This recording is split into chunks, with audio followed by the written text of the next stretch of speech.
police are now telling people if the suspect can see you, if you can see the house, he can see you. So now they're asking everyone to act. All right. There's still gunfire happening. We are in a location where we're blocked by vehicles, but the community here is getting a little bit tense. You're gonna have to go to the end of the block. We're getting afraid of rounds. Some did in the early confrontation. Rounds A couple came down the street. The suspect's still inside, sir? Yeah, that's it. Okay. Sure. All right. So one of the commanding officers here. We're going to be safe. We're going to just move down the street here, so bear with me. Thank you. We're moving down the street, guys. One of the commanding officers here at Philadelphia Police told us earlier that a round did come down the street. It wasn't while we were here, thank goodness. But obviously, we want to stay safe. So members of the community are moving as well, those here in this neighborhood. And I do, there's a lot of commotion happening right now and some arguments with police. But we are going to just move over to the side here, guys, and continue to monitor this. We'll walk on the sidewalk right here and just stay back. So, Greg, The commanding officers are asking us to leave because there is still active gunfire. and Greg, you said, yeah, Greg, we want you to stay safe. We see that there's a lot of activity there behind you in the neighborhood as well. Police again saying that one of the rounds did go down that street at some point. So they're saying if you can see this house where they believe the gunman is, then he or she can see you. So obviously they want people to get out of the way. They lying. No doubt about that. And a while ago, go ahead, Greg. Go ahead. And Yuki, just to reiterate real quick, I did hear from that commanding officer who told me about that round being fired down this street.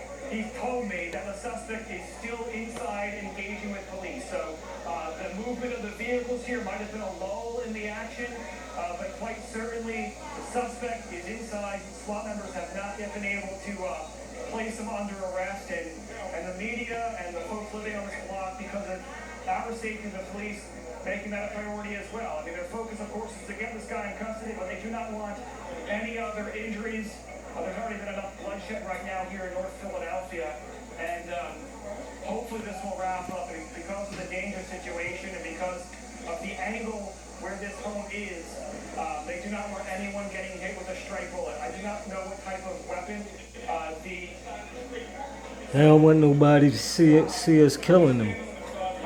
Hopefully they don't kill him, but they just mentioned that the suspect. all these cops for one person. Wow. Obviously, rifles can fire long distances.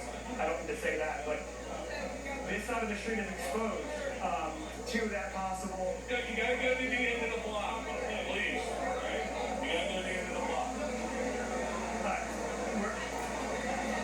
We're going to go to the end of the block here. Right, go to the end of the block. As you heard, police officials are telling everyone to clear. Yeah, they don't want you to see it. Something could be possibly. They can smoke them out the house. Use tear gas.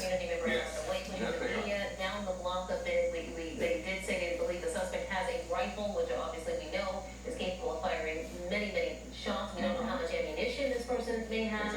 This has been playing out now for more than 2 hours. So, and there's been constant gunfire since the very beginning. So we had no idea how much ammunition the suspect may have, or what he is engaged in at this point. But they are still engaging this suspect. It is not at all under control. It's still a very dangerous situation there in that Nicetown, Tioga neighborhood. You can see residents there just trying to figure out what's going on because they have obviously been watching this all play out from the very beginning. A lot of things are happening right now. While Greg was giving his report, I casually looked up after taking some notes, and I thought, I'll have to check back with Greg, but I thought I saw one of the SWAT members with maybe a battering ram type of apparatus. So I don't know if that's part of the game plan right now, why they are moving people back.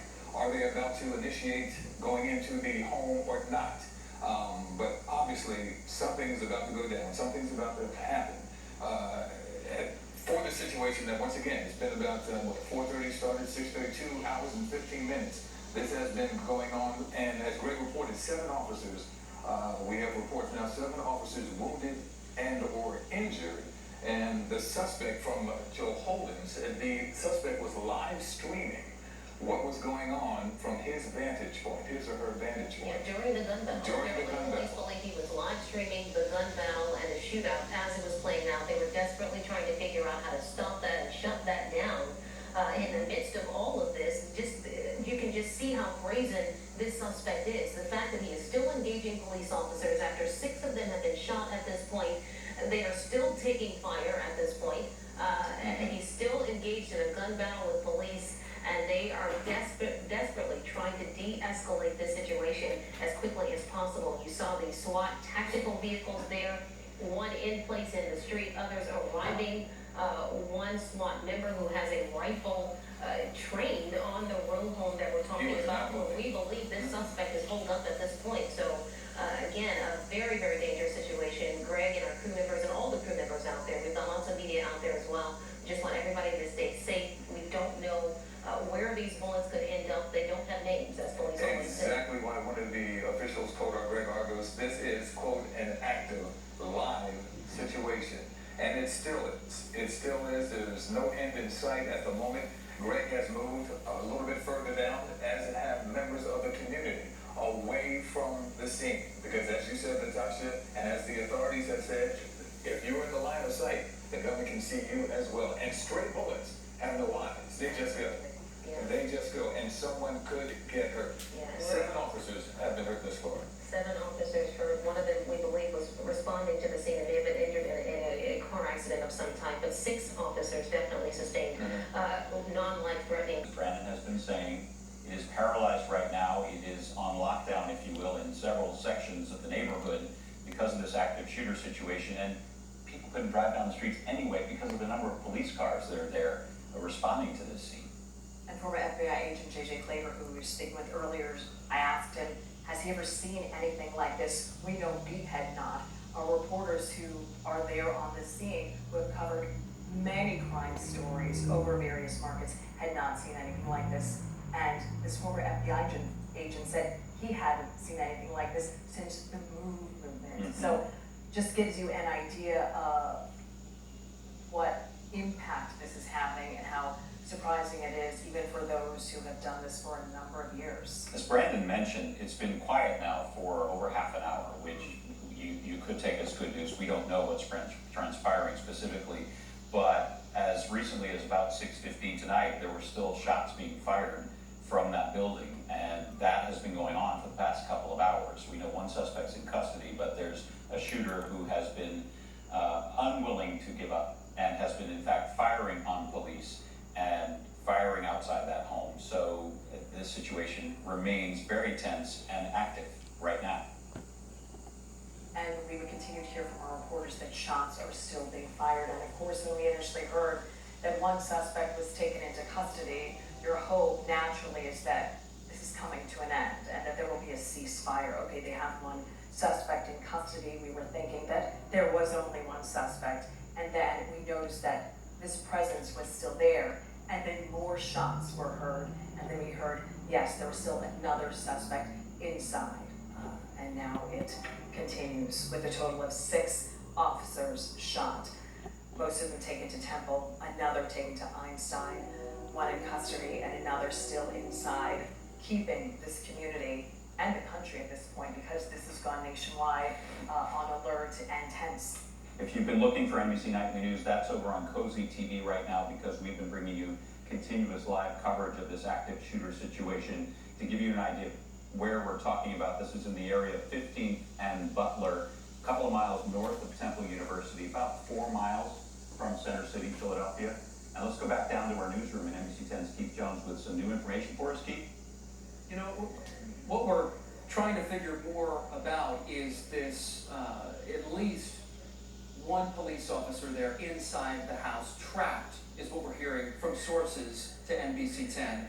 What you're looking at right now, the right side of your screen, is that armored vehicle, officers on the right side of it, facing gunfire that's been coming from across the street right there. That is where we presume this one officer is trapped in a house, again, according to sources to NBC 10. 6 police officers have been shot. We've not only seen some of them being transported on video. We've also heard some of the police dispatch officers there in distress calling for backup, calling for help just before 5 o'clock today. We're going to get to a little bit of that video in just a moment, but let me set this stage. We've got reporters all over this neighborhood. Temple University has sent out an alert to students to shelter in place. All of those neighbors there have been told to shelter in place. Neighbors have also described to NBC 10 that this was reminded at least one woman of a war zone, that hundreds of shots have been fired. In fact, for more than an hour, to an hour and 15 minutes, an hour and a half, gunshots were continuing to be heard, not only by witnesses, but even our reporters right there on the ground. And reports are continuing to come in to NBC 10, some of them conflicting. We're working right now. The process here in our newsroom is to figure out with our sources, calling Philadelphia police, using our resources to confirm exactly what's going on there.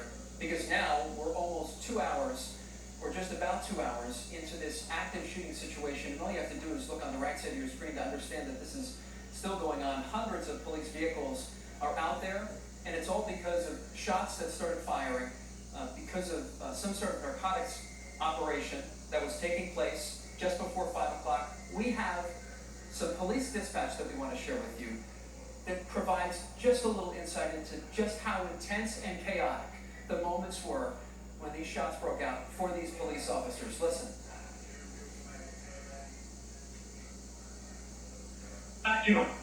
Officers at 3916 car, woman transporting the shot officer to Temple. Actually, transit police has the shot officer. 3916 is woman transport. Call over radio. Good people about the stationary radio. Alright, gonna be. Going up. Alright. Show me my target location radio. For stationary. Be advised, we're still pinned down inside this location. Those inside the kitchen, shooting upwards and forward into the opposition of the police. Alright, you caution. Okay.